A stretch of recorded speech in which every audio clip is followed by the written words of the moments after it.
Hello and welcome to another edition of the College Pride Press podcast. As always, I'm your host, Brad Kreppel. We have a kind of an annual theme that we've got going on here. We've got our annual NBA mock draft podcast where we go through and play the GMs of each individual team and make the picks for them. So we're going to do this again this year, and I'm have my co-host Brett with me as well as Grant and Sean. So why don't we just go around a little bit, talk about, introduce yourselves and talk a little bit about what you're looking forward to this NBA draft. So we'll throw it to Brett first. What's going on, everybody? Welcome back to the Sunday edition of the College Pride Press podcast.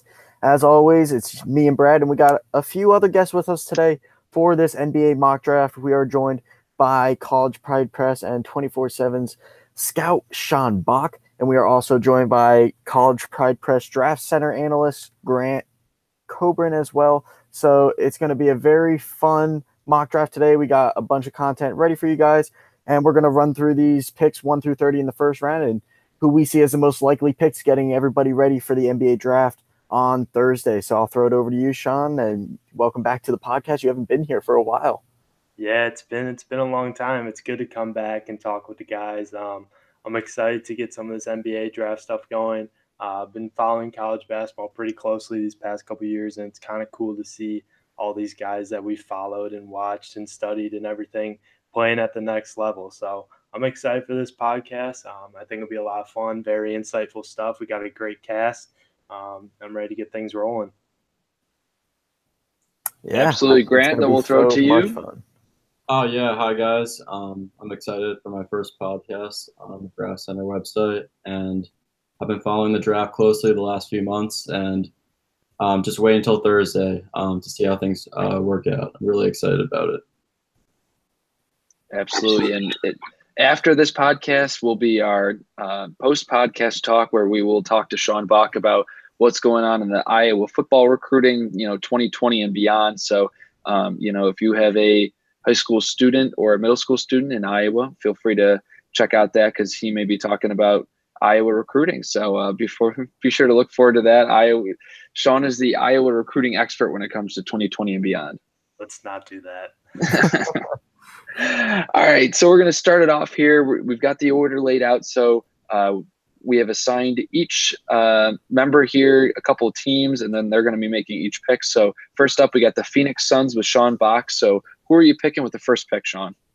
Well, let's give a little background on the Phoenix Suns. They were 21-61 this year, the worst defensive team in the NBA. The big thing for them is they need a point guard and center too.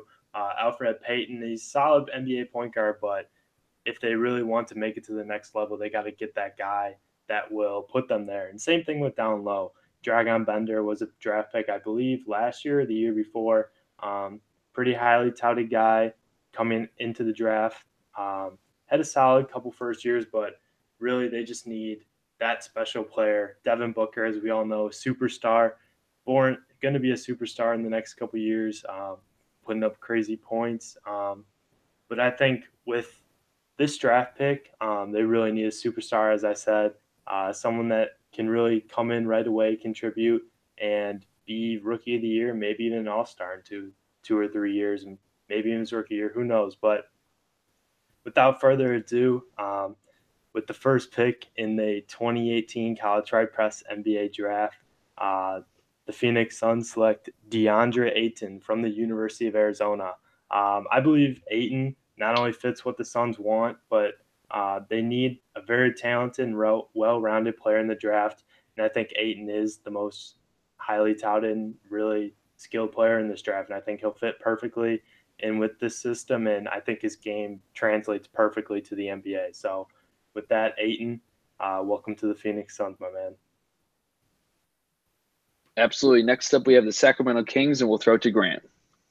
So it seems like Ayton's definitely going to be a lock for the first pick to the Suns. And the Kings, they've really struggled. It seems like pretty much every single year they've got a top pick at the high point in the lottery. They haven't always capitalized on these picks, but they could go a bunch of different directions. I ultimately have them taking Marvin Bagley here just because I think behind Ayton, I think he's the best player in this draft. They've got a bunch of bigs with Willie Cauley-Stein and some of those guys, but I think ultimately they need that future all-star, and I think Marvin Bagley's the guy.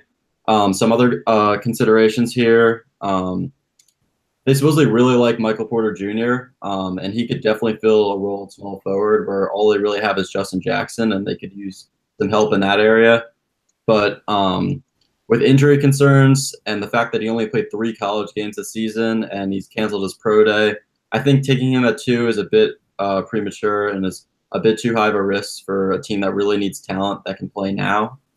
And Luka Doncic, another obvious guy for consideration for this pick.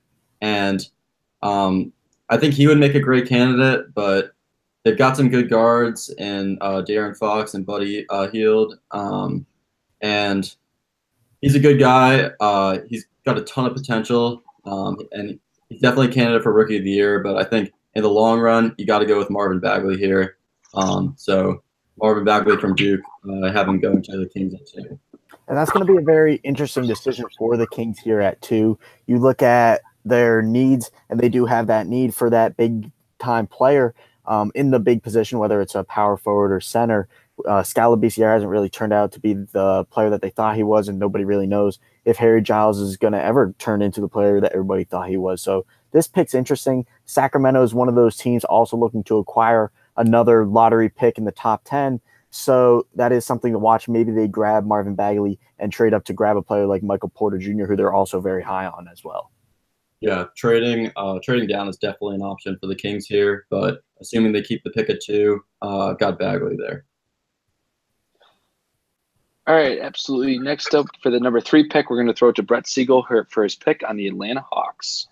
Yeah, so the Atlanta Hawks come in after a very disappointing season last year. Dennis Schroeder, maybe not the point guard that they thought he was for this team. Lots of needs for this team as they look to rebuild. They did it last year in the draft, getting some young pieces at the small forward position, Taurean Prince and DeAndre Bembry, or 2 years ago in those players, and then John Collins last year in the draft, who turned out to be a very good rookie and looks very promising for his future there. So they've kind of solidified their forward position. They need to address both their center position, and if they're not comfortable with Dennis Schroeder, they also need to address their point guard of the future. So we kind of look at the top players that have already been taken, DeAndre Ayton and Marvin Bagley, both taken 1 and 2, as a lot of people expect them to go in this year's draft. So that leaves a lot of options for the Hawks here. They could go Luka Doncic, but I think that they're going to go more towards a player like Mo Bamba out of Texas, the freshman center who has been flying up draft boards lately as one of the top players in this year's draft, recorded the longest wingspan at the NBA Combine,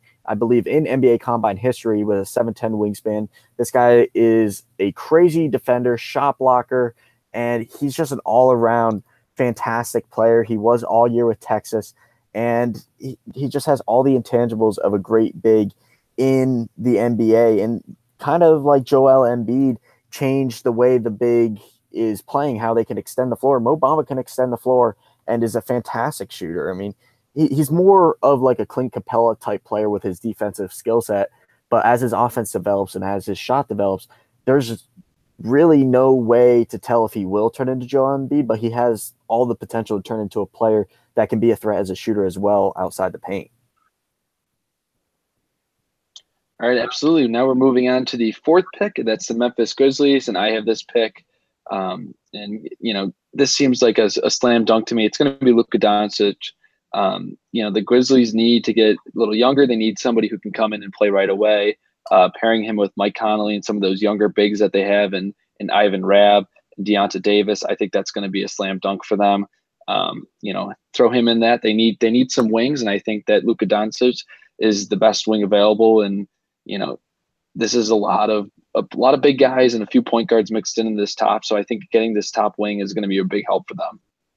And it's going to be an interesting spot there as well for Memphis, because Memphis has been reportedly shopping Chandler Parsons and this number 4 pick to try to drop some of that dead contract weight that they do owe Parsons. I mean, you look at next year, they're going to be owing him $24 million for a team that may be going through a rebuild with 2 all-star type talents in Mike Conley and Marc Gasol. If they're able to drop that $24 million contract at the cost of this draft pick, maybe they're able to acquire a late first round or some second round picks this year and then future assets. Maybe Memphis can turn it around and come back to their old ways. But definitely, like you said, Luka Doncic would be a fantastic fit here if they were to keep this pick as they haven't really had success at the wings. Dylan Brooks looks like a promising player after his rookie season last year, but they haven't really had any stability next to Mike Conley with Wayne Selden or Ben McLemore. So if they're able to pick up Luka Doncic here and he does come over next season, I think that could be big for Memphis moving forward.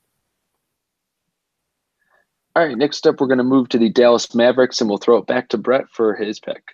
So Dallas here may be a little disappointed. A lot of people thought that they may be locking into Mo Bamba, but reports coming out today that they have scheduled another workout with Jaren Jackson Jr., who I believe that they're ultimately going to be taking at this point. One of the high flyers in this year's draft class, flew up draft boards late in the season, and he's just an all-around fantastic hybrid big player in the modern-day NBA, standing 6'11", around 235, and he's a guy that can defend multiple positions, not just in the post. He played the 4 and 5 mostly for Michigan State, but he was able to defend some wing defenders and has really quick feet. So Jaren Jackson, a guy that comes into Dallas and will take a lot of pressure off players like Wesley Matthews and Harrison Barnes, who are playing bigger positions than they're used to. Harrison Barnes is naturally a 3, Wesley Matthews naturally a 2, so they can go back to their positions. They can slot Jaren Jackson right in next to Dirk Nowitzki and take a lot of pressure off of those guys. Dallas, if they're going to make a run at Boogie Cousins, they can still do that.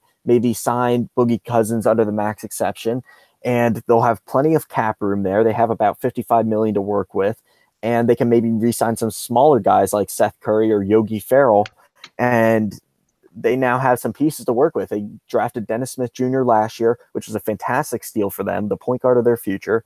And a few years ago, they brought in Harrison Barnes as a very good free agent, a champion with the Golden State Warriors. So some very nice pieces to work with. If you're Dallas, it's not really a bad thing if Mo Bamba goes early or Luka Doncic goes before them, because Jaren Jackson is a fantastic player that could flourish in this type of system. All right, next up, we're going to throw it back to Grant for the number 6 pick in the Orlando Magic.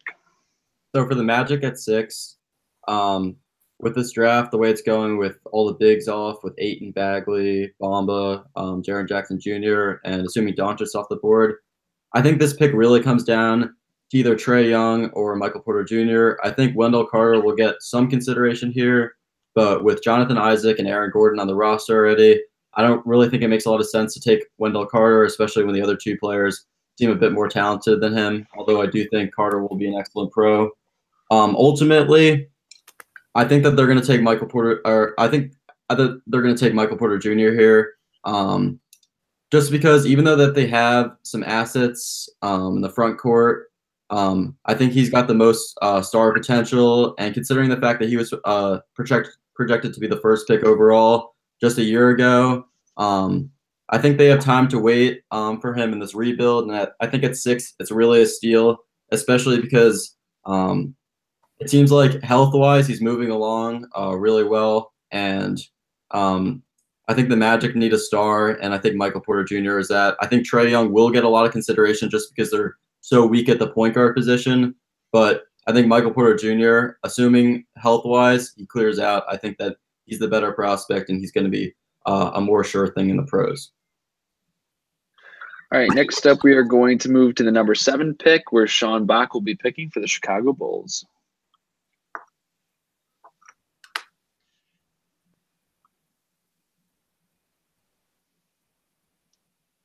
Really take over games and really dominate. They haven't had one of those guys in a couple of years.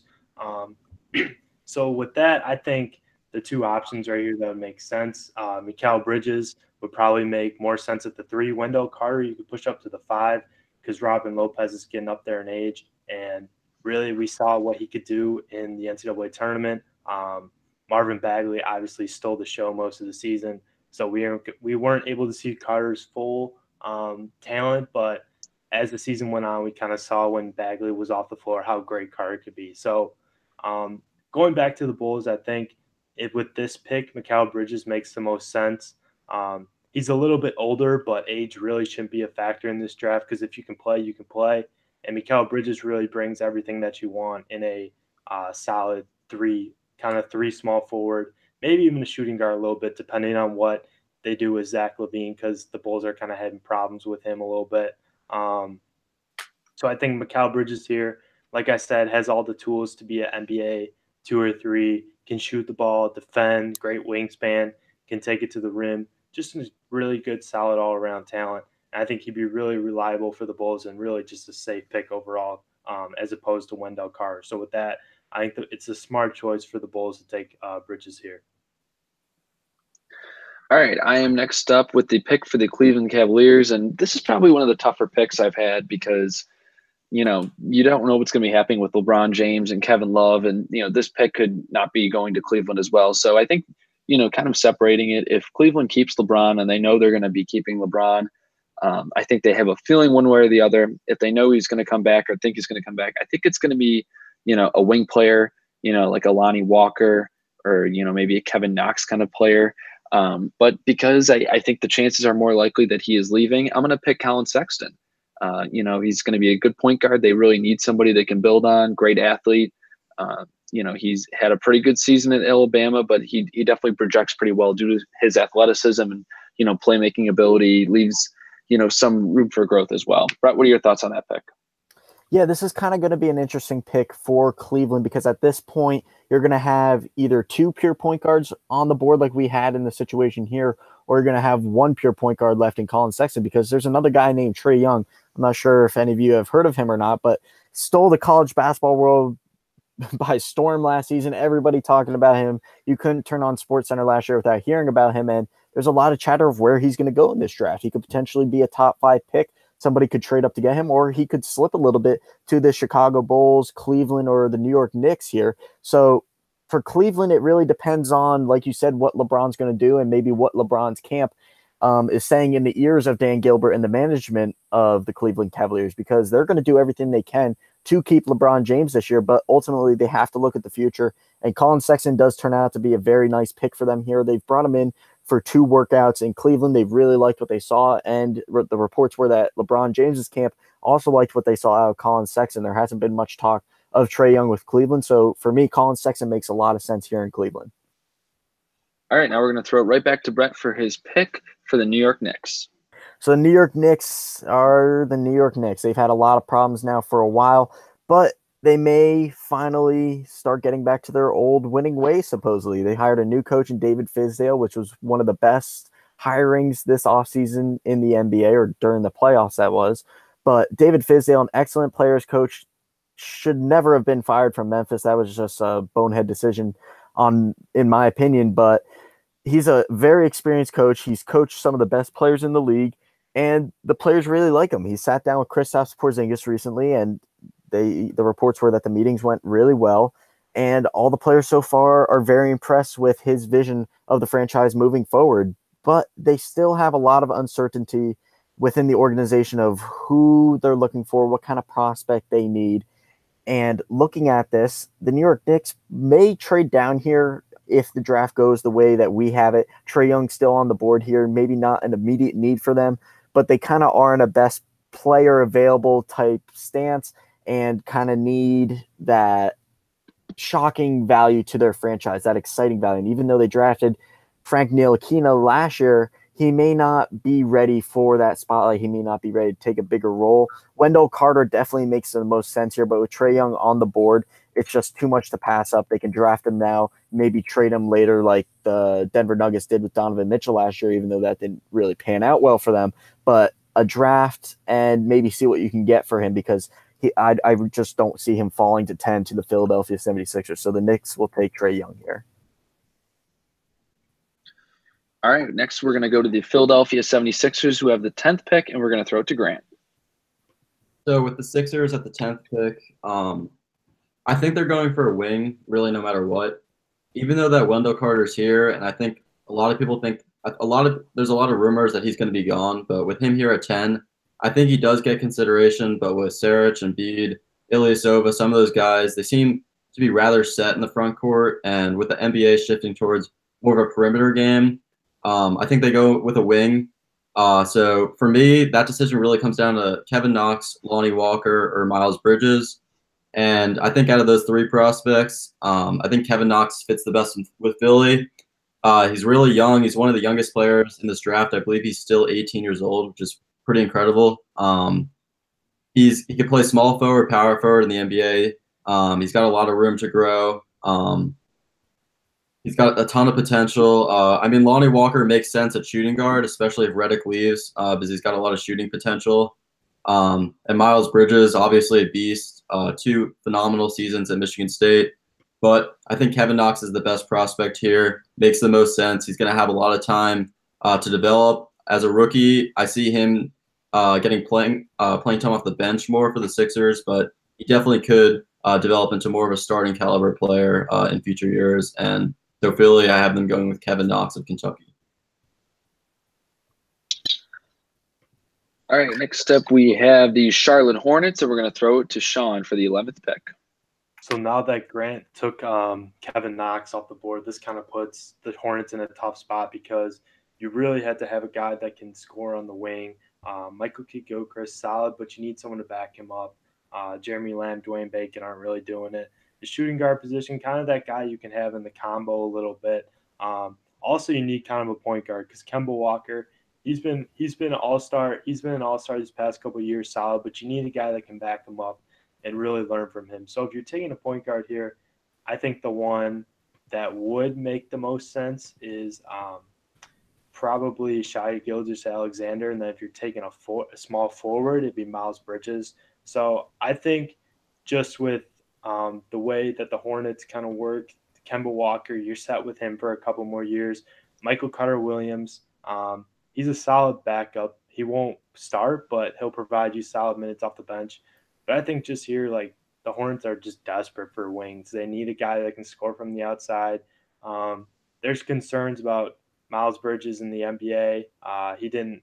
He was great. Like, not gonna lie, he was a great college player, pretty good, but he didn't really have that breakout game or breakout season that made you say, wow, like, this guy's gonna be a really good player someday. But I think the Hornets are gonna have to take a risk right here if they really want to get that depth at the small forward, kind of shooting guard, maybe in power forward a little bit spot. So I think the Hornets are going to take Miles Bridges here just so because they need a shooter, a scorer, guy that can put the ball in the bucket and just have a superstar mentality, kind of like Miles Bridges does. So I think he definitely makes the most sense here.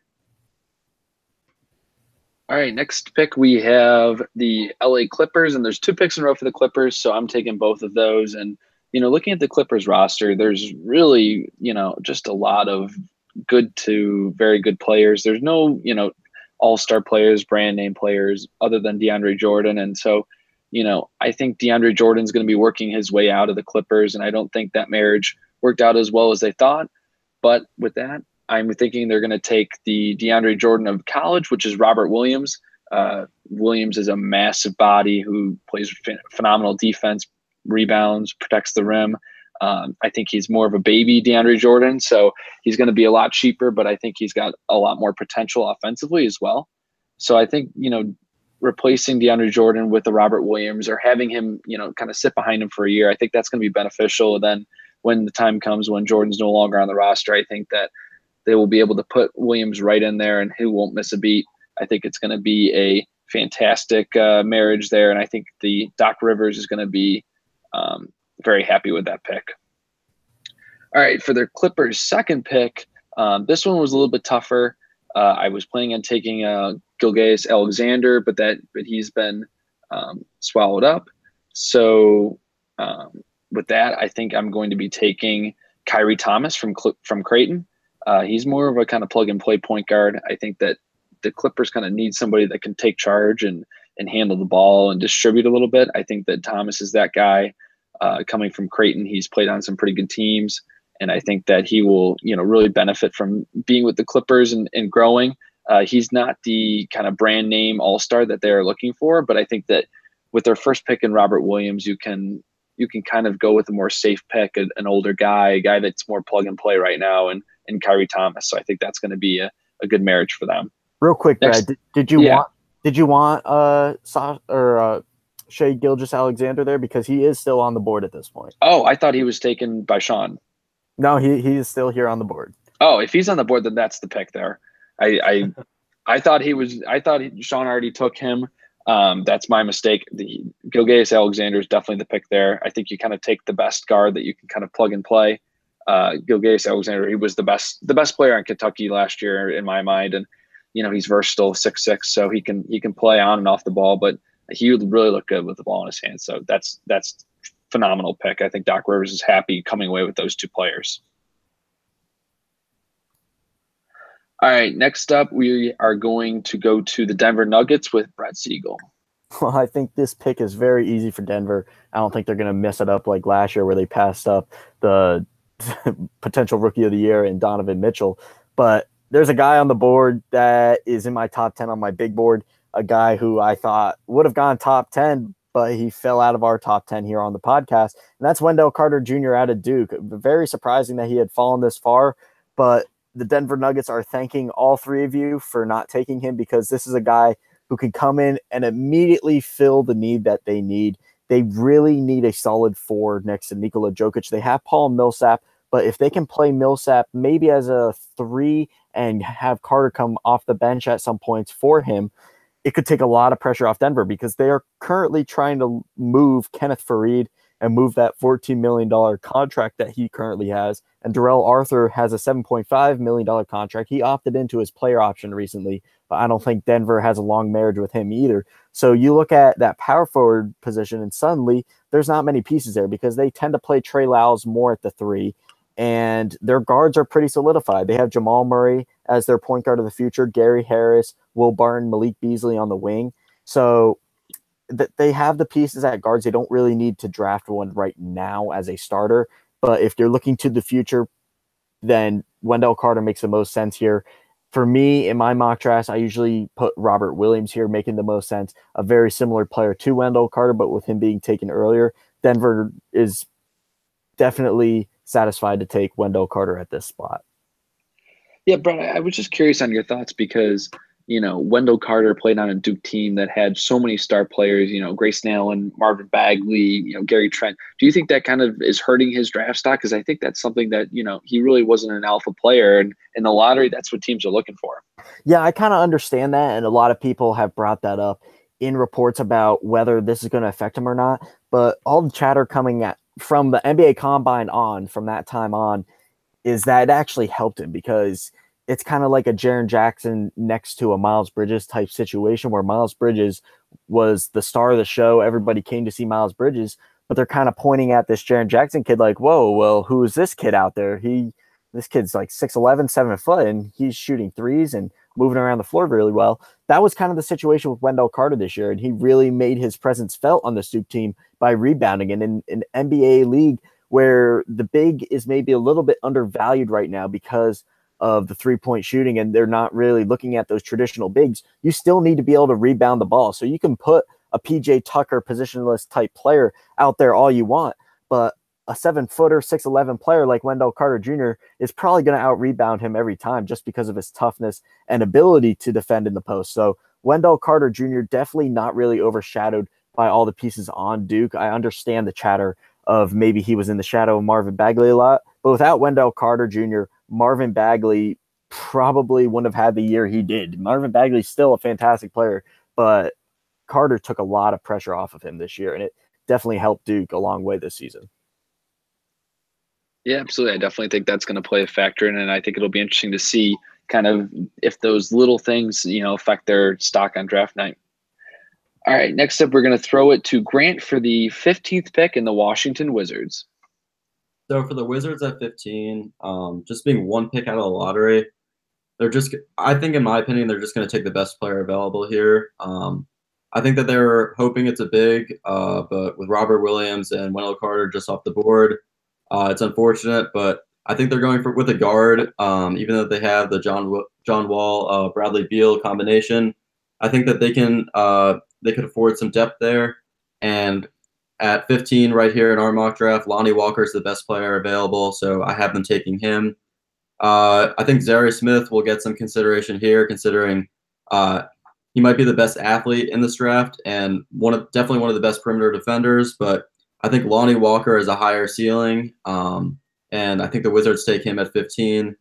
Walker had an interesting season this year as he started his season with Miami with a bit of an injury, and even the beginning when he was playing, he was still injured, but I feel like he was able to pick it up a lot at the end. Great defensive prospect like Zary Smith, but he's a lot bigger and a lot longer, and he's got the potential to be an excellent jump shooter. He didn't shoot the ball great at Miami, but his form is very good, and I could see him playing well with the Wizards. And I think if he's here at 15, it's almost a sure thing with Lonnie Walker from Miami to Washington. All right, next up, we're going to go to the Phoenix Suns for the 16th pick, and we'll throw it to Sean Bach for that.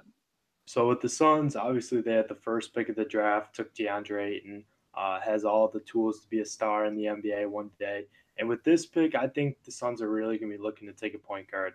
Elfrid Payton, solid, but he's not really going to take you to that next level, as I mentioned earlier. Tyler Ulis is a solid backup, but his height is a little bit of a problem, but he makes do with it. But I think here to complement Devin Booker, you kind of need another scorer. I wouldn't say this is tough because Devin Booker is kind of a ball dominant guy. And then if you have a ball dominant guy at the point guard position, it could kind of cause some controversy in the locker room a little bit. So I think with that, I think the Suns are going to take a little bit of a gamble here because you need a guy that can score, but you also need a guy that can dish the ball. And I think with this, I think the Suns are going to take Anthony Simmons from IMG Academy. I know that Anthony Simmons, the main part of his game is that he's a bucket getter, can score the basketball, but it's going to take a bit. It's going to take a little bit for him to adjust to the NBA level coming right out of high school. I think with guys like Elfrid Payton and Tyler Ulis, they can help teach the ropes. I think Devin Booker will as well. And I think he'll understand his role more at the college game or at the NBA. Especially with a scorer like Devin Booker alongside of him, they'll be able to complement each other well with a little bit of a adjustment and kind of chemistry building throughout the next couple of seasons. So I think Simmons is a good pick here. Yeah, and for the Phoenix Suns, they're kind of in a situation, like you said, where they may need to take a gamble, and Anthony Simmons definitely fits that type of system of what they need to do with their guards. They already have a player like Devin Booker, who is an absolute stud for them. He's going to be an all-star for years to come and one of the best two guards in the country. But you look at it, and they do need that scoring. And Anthony Simons, a guy that could go anywhere from potentially this pick with Phoenix to the end of the first round. He's much like Terrence Ferguson last year, where there's lots of questions about him because he didn't play collegiate ball. So he's kind of treated as an international prospect in terms of nobody has really been able to scout him at his full potential or see what he can do basically in American basketball at the college level and against all these prospects. So definitely a prospect to watch in the draft. Some chatter with Phoenix, though. They have been involved in the rumors with Kawhi Leonard. Maybe they're going to shop both their first-round picks, maybe get Kawhi. The Suns GM, Ryan McDonough, has kind of said that's not really the case. They're not looking to get rid of the number one pick. But they may use this 16th pick to maybe package something else, maybe a player like TJ Warren, who is eating up $12 million in contract space. Meanwhile, they just drafted Josh Jackson last year. So maybe they package this pick and TJ Warren to move back up into the lottery and get one of these players like that falls, maybe a Trae Young or a Wendell Carter Jr. or a Michael Porter Jr. But the Suns have actively been trying to get another pick in the top 10. So this pick may not be in their hands come time for the 16th pick on Thursday. All right, next up, we are going to the 17th pick with the Milwaukee Bucks, and that's going to be my pick, and I am going to take Troy Brown out of Oregon.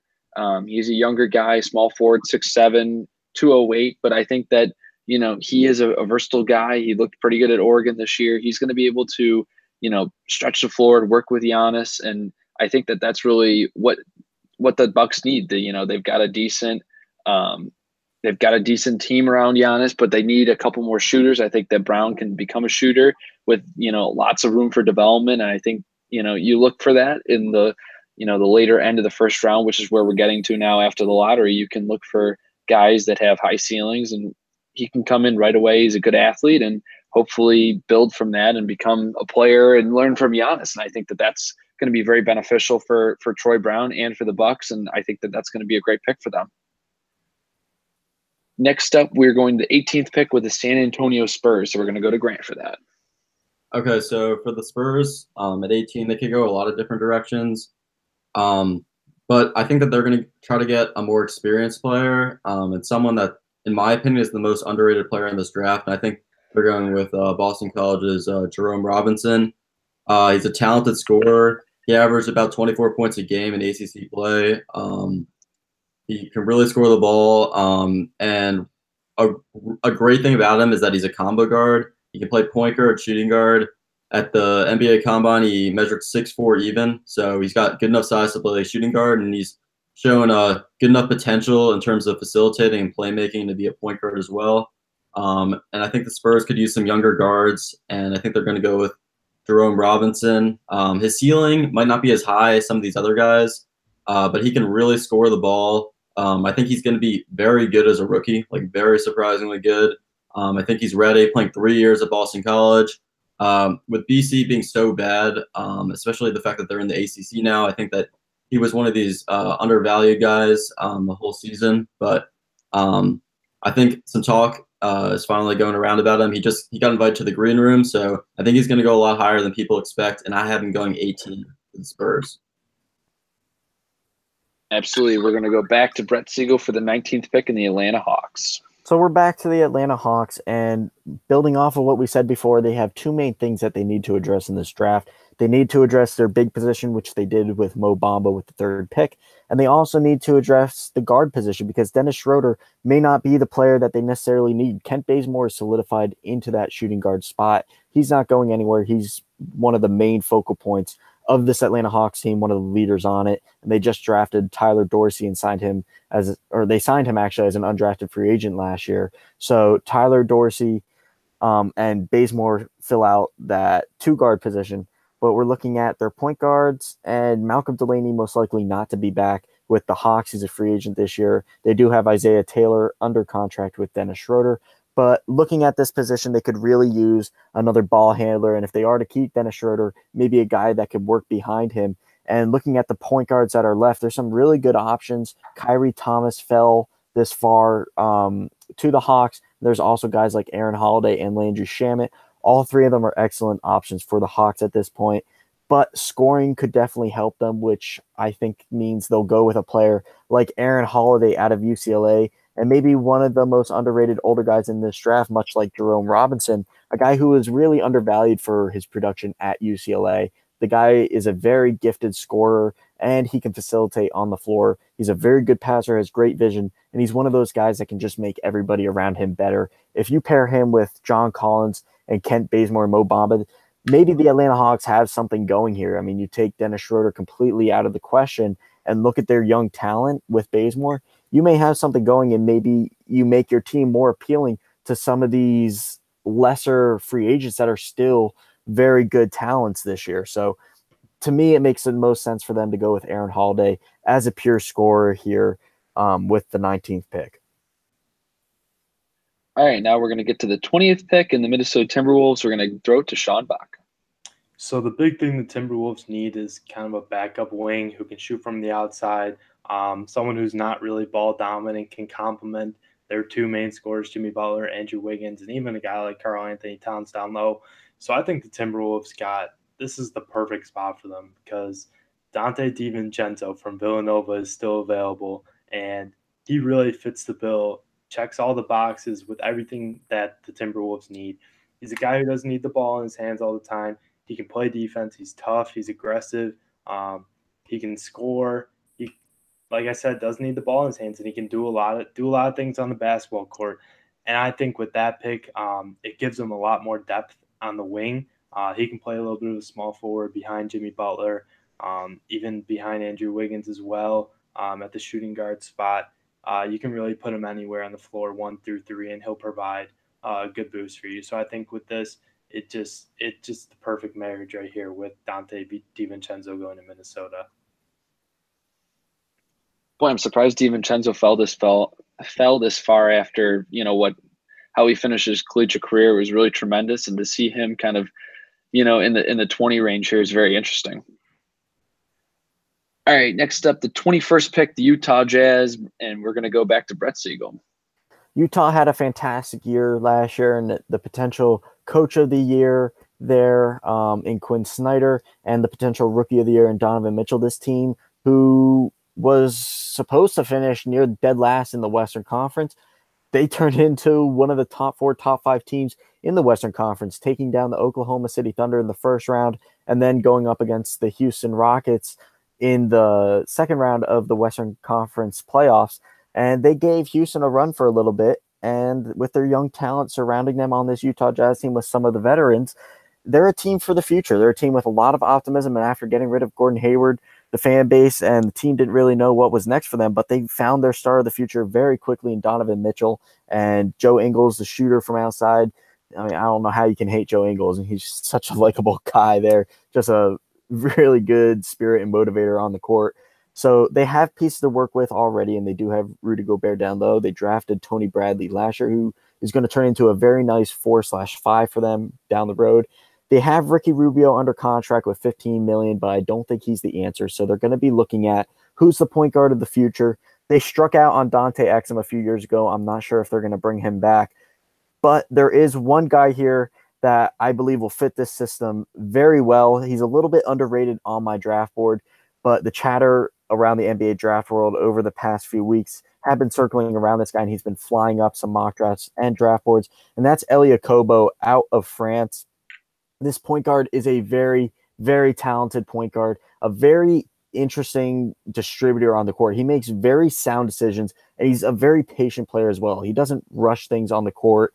He's kind of is a low tempo type of guy, and he kind of has a feel of a 5-6 year NBA veteran when he has the ball in his hands. Just the play designs that he can run and the way he can slip screens is just very good for a pure point guard. He's not really a scoring point guard yet. He has the tools to be a good offensive player out of France, but everything has screamed stardom of this kid. Maybe the next point guardish type Ricky Rubio coming out of Europe, where he has the abilities to be a facilitator for everybody around him. He's nowhere near Ricky Rubio, and those two, it's not really a good comparison to make. But in the aspect of being a distributor coming over from Europe, the NBA scouts and executives tend to make those comparisons of European talent to European talent just because it's hard to compare to the college game of that type of player with the minute restrictions that they play over there. So Elie Kobo, an excellent player to pair with Donovan Mitchell and Rudy Gobert. I think it's an excellent fit for Utah, and they have brought him in for multiple workouts. So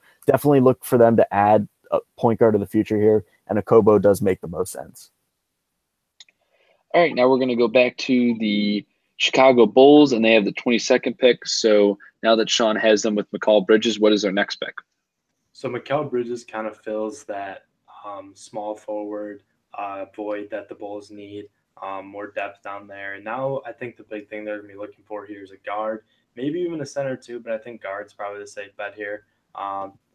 Really, I think a shooting guard would make the most sense, especially with Zach LaVine. No one really knows what's going to go on with him. And then Justin Holiday as well is solid, but he's not really he's not really a starting shooting guard in the NBA. So I think with this one, with Mikal Bridges, you have him playing small forward, and then you draft Zaire Smith of Texas Tech, a very athletic guard, can play a little bit of small forward too, but he's kind of undersized for that spot, especially in the NBA at 6'5". I think it makes most sense that you put him at shooting guard. He's lengthy, he's athletic, he brings energy on defense. He showed a little bit of promise shooting the ball and can handle the ball a little bit.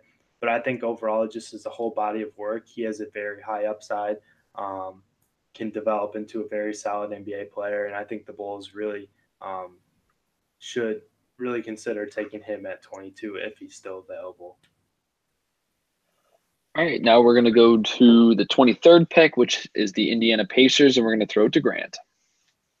So for the Pacers at 23, I think they really either go with a wing or a point guard. Their point guard depth isn't great with Darren Collison, Corey Joseph Young. I mean, they've got 3 good guys, but I think that they can improve in that area. So I do think that they go with a point guard.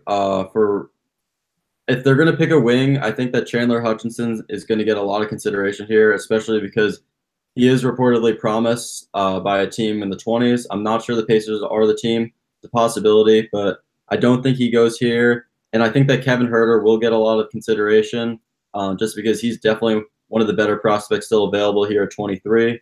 But I think they're going to go for a point guard, and the best point guards available are Kyrie Thomas and Jalen Brunson. I think they're going to go with Kyrie Thomas. He might not be a pure point guard yet, which is a good thing because he'll be able to play both guard positions. He's an excellent defender. He was Big East Defensive Player of the Year, I believe, twice the last 2 seasons. That's an unbelievable accomplishment. He can really guard. He shot the ball pretty well from 3. He's got a good-looking shot. He might not be the greatest offensive player in this draft, especially in the first round as a guard, but I think he's the safest pick here, and I think he makes the most sense, especially because he's still available here. So Kyrie Thomas at Creighton, I think the Pacers are going to pick him here at 23. All right, next up, pick number 24 with the Portland Trailblazers. Brett, who do you have for this one? Yeah, so Portland's kind of in a tough spot here. Not only are they over the cap exception, their cash for next year, they're going to be paying out around $107 million in contracts. So they're going to be over the projected salary cap of $102 million next year. Looking at some of their free agents, Shabazz Napier at point guard is going to be a free agent. Jusuf Nurkic is going to be a free agent, but they're most likely going to re-sign him. And other than that, everybody's under contract for this team. So looking at it, they're more looking at how can they avoid getting swept again in the playoffs like they did to the Pelicans. They have their 2-star guys in the backcourt in Damian Lillard and CJ McCollum. They have a nice piece at small forward in Evan Turner. They're going to be bringing back Jusuf Nurkic, and they have Zach Collins, who they signed last year. So we look at this, and who do they really need? They need a little bit more help in their backcourt because Damian Lillard and CJ McCollum can't do it alone. Shabazz Napier wasn't really the best fit for them, and Pat Connaughton didn't really turn into the guy that they thought he was going to be coming out of Notre Dame. So looking at the wing, there's one guy that stands out here who may have already received a promise from a team that picked earlier, and that is Chandler Hutchison out of Boise State. In my opinion, one of the best wing players in this draft, most comparable to me to a Paul George type player coming out of college. Now, I don't think he's going to be like Paul George in his first few years, but everything screams potential for this kid. He did it all for Boise State, from ball handling to passing to rebounding to shooting. This kid was an absolute stud in the Mountain West for Boise State, almost carried them to the NCAA tournament single-handedly and gave Nevada a run for their money a lot of times. So Chandler Hutchison makes the most sense here for me. He can play behind CJ McCollum and play behind Evan Turner too. He's big enough to kind of fit that 2-3 mold. He'll take a lot of pressure off McCollum and Lillard when they're on the bench. He's a scoring threat. And like I said earlier, a guy that may have been promised earlier. There's lots of reports that he was promised by the Chicago Bulls, who had just taken Zaire Smith in our mock draft at 22. So that is something to watch if a team maybe jumps in front of the Bulls, or if he does indeed fall past the Bulls like he did here. So Chandler Hutchison, a guy to watch on draft night and a guy to watch during the Summer League and during his first few games in the NBA. All right, next up we have the 25th pick with the LA Lakers. And, you know, this I had tossed and turned about a little bit prepping for this podcast today because, you know, the Lakers have a lot of cap space, so they could go kind of one or two routes. They could, you know, do the Miami Heat of 2010 and sign, you know, go for a LeBron, go for a Paul George, you know, try to get a couple max players. You know, Kawhi is also out there as well in a trade. And so they could kind of do that and sell off Lonzo Ball and some of their other young players that they might have to clear space, or they could, you know, keep building. And I think, you know, in either scenario, having this late pick, it's not going to cost them that much. I think Kevin Huerter has to be the pick. You know, I was surprised after watching him his freshman year that he didn't receive more kind of NBA draft hype, because he is 6'6", 6'7", and, you know, he is a phenomenal shooter. After, you know, another year at College Park, he developed a little bit more, had the ball in his hands a little bit more, and, you know, he still knocked down a bunch of shots. He is a phenomenal shooter.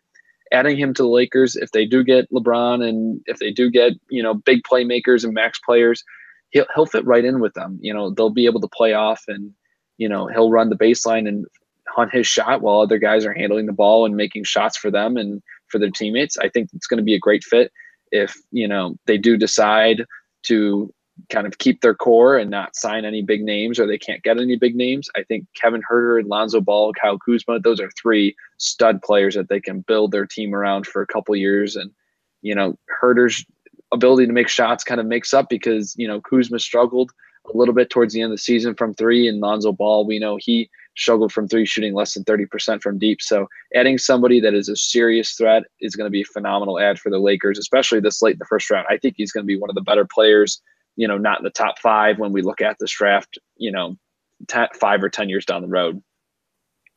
Next up, we have the Philadelphia 76ers, and that is Grant. So with the Sixers at 26, they go a lot of different directions. But I think that they will add – I think that they're going to add a shooter. And with Kevin Huerter off the board at 25, I actually think he might go a bit earlier than that. But I think if he's there at 25, he's definitely going to be the pick. And at 26 for the Sixers, I have them taking someone who a lot of people actually think is a second-round pick and is someone that I think is extremely underrated, and that's Gary Trent Jr. out of Duke. The kid is lights out. He's got an unbelievable shot. He tested a lot better athletically at the combine than people thought. And he was really overshadowed that system at Duke this year with Wendell Carter Jr. and Marvin Bagley getting all the touches inside, and then Grayson Allen being the senior on the team getting a ton of touches on the perimeter. I think him and Duval are really underrated. Gary Trent Jr. definitely the better prospect in my opinion, just because he's got one translatable skill and the fact that he's a great shooter, especially from the three-point line. He was probably the best shooter in the ACC this year, especially from deep. And the Sixers need shooting. Redick is supposedly going to leave in free agency this year. They don't really have a lot of shooting outside of him on that team. Ben Simmons didn't attempt a legitimate three-pointer the entire year. And it seems like Markelle Fultz has forgot how to shoot a jump shot. So they're going to need some shooters, especially from the guard position. And I think Gary Trent Jr. out of Duke, I think this is a good range for him. And I think that this makes the most sense for the Sixers here at 26. All right, moving along, we're going to go to the 27th pick, and that is the Boston Celtics. Sean, who do you have them taking here? Well, it's kind of hard to believe that Al Horford's getting up there in age. So the Celtics are kind of thin in the center depth. Obviously, they have guys like Gordon Hayward, Jason Tatum, Jaylen Brown, Kyrie, Terry Rozier, the forward and guard spots. So they're good down there. But where it gets tricky is kind of the big situation. Al Horford's getting a ton of money. Marcus Morris showed that he could contribute this year in the playoffs a little bit. But I think if you're the Celtics, you got to take another gamble here with the mystery man, Mitchell Robinson. The Celtics need a guy, a big man who can stretch the floor. The only tape we really have of Robertson is his workouts of him shooting maybe like 5 or 6 threes in a row. But he proved that he can shoot the ball a little bit. I know he could in high school. He was working on it, but it seems he's been at it for a year in the gym, not playing college ball. So I think here with the Celtics, it makes sense. He's versatile. He's athletic. As I said, he can shoot the ball, and I think behind Horford, he can develop a little bit, get a little stronger, get a little more muscle on the upper half of his body. So I think with this, also you got to take in, you have to see what they do with LeBron if they try and get him. Because if they get LeBron, then they'll probably have to trade away Kyrie Irving as well. So you have to look at a point guard spot, maybe even a Jalen Brunson. But I think they won't end up LeBron, so I'm going to take Mitchell Robinson here if I'm the Celtics. All right, next up, we are going to the 28th pick, the Golden State Warriors. And Brett, is there any way that they can possibly get better? I think that there are plenty of ways that they can get better, which is kind of scary to say. Is a lot of talent still on the board here that could fit Golden State's system perfectly. This is going to be interesting here because one guy that has been on Golden State's radar and has been flying under the radar in this draft was just taken 2 picks ago, and Gary Trent Jr., a high prolific shooter out of Duke and a very underrated guy, currently ranked 17th on my big board. And a lot of people do think he may end up being a second-round pick or fall this far to the Warriors. So with him gone off the board, they do have other options. And a few of the guys that they have been looking at and have brought in for workouts, you have Josh Okogie out of Georgia Tech, Keita Bates-Diop out of Ohio State, Raleigh Alkins out of Arizona. All 3 are great wing players and a position that they most likely will address in the draft. You look at Golden State, they have Jordan Bell and Draymond under contract. Kevon Looney is a free agent, and David West yet to know if he's going to retire or sign another veterans minimum with the Warriors. So let's say they bring back West or Looney. They're good at that 4/5 spot because they do have Damian Jones as well. who is slated to see big minutes next year, and maybe they bring back JaVale McGee. So the big isn't necessarily a need for them because they do tend to play small as well. Kevin Durant sometimes playing that 5 position and Steve Kerr throwing out 3 guards on the court. So looking at their backcourt, Steph Curry, Klay Thompson, obviously the stars of this team, 2 potential Hall of Famers when all is said and done. Sean Livingston getting up there in age and the emerging talent of Quinn Cook. So they don't necessarily need a point guard. So they're going to be looking at this 2 guard, maybe the 3 position. Kevin Durant, obviously the star at the 3. Andre Iguodala getting up in age. But one guy that really stands out to me that not a lot of teams have been looking at is Zanan Musa out of Bosnia and Herzegovina. This kid is very young coming into the draft. He's 19 years old, and he's extremely undervalued. This kid played about 20 minutes a game over in Europe for his Croatian team, averaged around 11 points a game, shot 50% from the floor and 37% from three-point range for the season. And if you watch tape on this kid, he looks like the European version of Steph Curry when he pulls up from deep. He has maybe the highest amount of confidence out of anybody in this draft class. And after his workout with Denver the other night, he came out and said, I have all the talent to be a lottery pick, but us European talents, we just aren't looked at on them enough. And I find that extremely true. They're extremely overlooked over there in Europe, and there's some good talent even in this draft class coming out of Europe. He could end up being one of the top 5 picks out of this draft class when all is said and done, when we're looking back 10 years down the road and analyzing this draft as a whole. Zanan Musa is just an excellent offensive talent, shows no mercy pulling up from anywhere on the court. It can be a weakness for him as teams may not want him to necessarily look like Steph Curry coming into the league, just pulling up out of nowhere off the dribble, but he can make those shots. He showed it in Europe ball, and I think he's one of the most undervalued and one of the most explosive offensive talents in this draft class. All right, next up, we have the 29th pick, the Brooklyn Nets. And, Brooklyn's picking extremely low considering their given circumstances, but they're still reset from the trade with the Celtics a few years ago regarding Kevin Garnett and among other players. So, I think in terms of talent-wise, they have D'Angelo Russell. If they would want to play Russell off the ball more, I think they should take a look at Landry Shamet out of Wichita State, phenomenal point guard. But because I think they're going to be looking more on the wing, I think Keita Bates-Diop is a tremendous pick. He can come in and, play basically the 2 through the 4. Tall guy, can shoot, can create his own shot. I think he's going to come in and be a really solid wing player for them. Just a team that needs talent and warm bodies that can grow, and younger guys, I think that will really be able to help them. So Keita Bates-Diop had a tremendous season for Ohio State. I think he's going to continue on, and I think he's going to have a good NBA career, and Brooklyn is a good fit for him. And finally, we have the Atlanta Hawks. Once again, Brett Siegel is going to wrap us up with the last pick of the night. So the Atlanta Hawks are in an interesting situation here with the 30th pick. There are some talent left in the draft, in our mock draft, that maybe a lot of people thought wouldn't even be here at 30 on the board. One of the players that I thought wouldn't be here, I actually have them taking 19 in my latest mock draft on College Pride Press. They did address that position earlier with Aaron Holiday, but it is good to always have backcourt depth, which they don't really have right now, and this player can play the 1 or the 2. He did at Wichita State, and that is Landry Shamet, the combo guard out of Wichita State, and he's sophomore, 21 years old, stands about 6'5", 6'5 and a quarter, and about 190.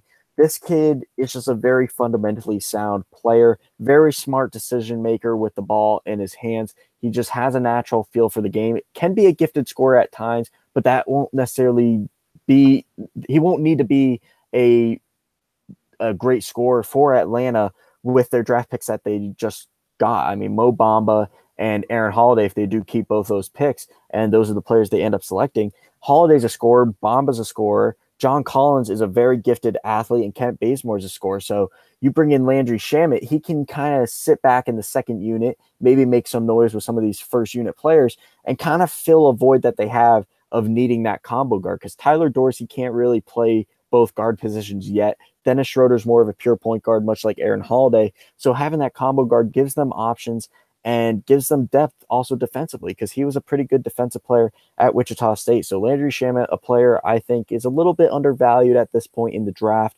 And for a 30th pick, that's a very good price for him there. So Landry Shamet makes a lot of sense for me with the Atlanta Hawks. And that will do it for our 30 picks, our first round that we have done here today. Thanks to everybody who has joined. And, thanks to Brett and Sean and Grant for joining me and doing this fun exercise. It's always fun to kind of play the role of the GM and kind of see where each team needs and where we can fit our favorite college players in those needs. So it was really a pleasure. Be sure to follow us on Twitter at EDU Pride Press or at CPP Draft Center, where we will have all of our NBA draft stuff coming up to the draft. We're a few days away here, so we're going to have some fresh mock drafts, positional rankings, and as well as class rankings and freshman through senior classes as well, which is always good to look at. So be sure to check us out on Twitter and follow Brent on Twitter as well. He will be kind of on the beat all week, tracking all these different players and the teams as they, make promises and how that shapes up right before the draft. So be sure to check us out on Twitter. Thanks so much, guys, and have a great week, everybody. Enjoy the NBA draft.